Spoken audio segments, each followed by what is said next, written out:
mong ai hút nó lên cái nấy nào bài đi đái con đây là trang cho mình liên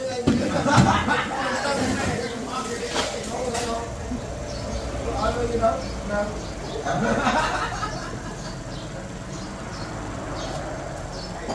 tao mà bái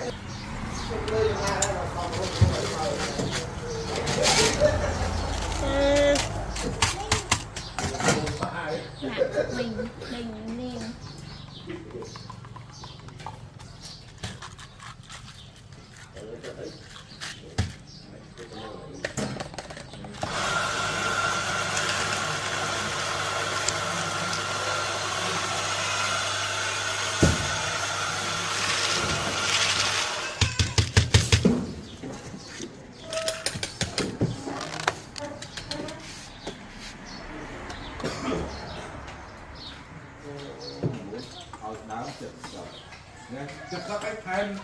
bọc lên cái tay cơ tay cơ các cái nếu ăn mình học tập đi mà liên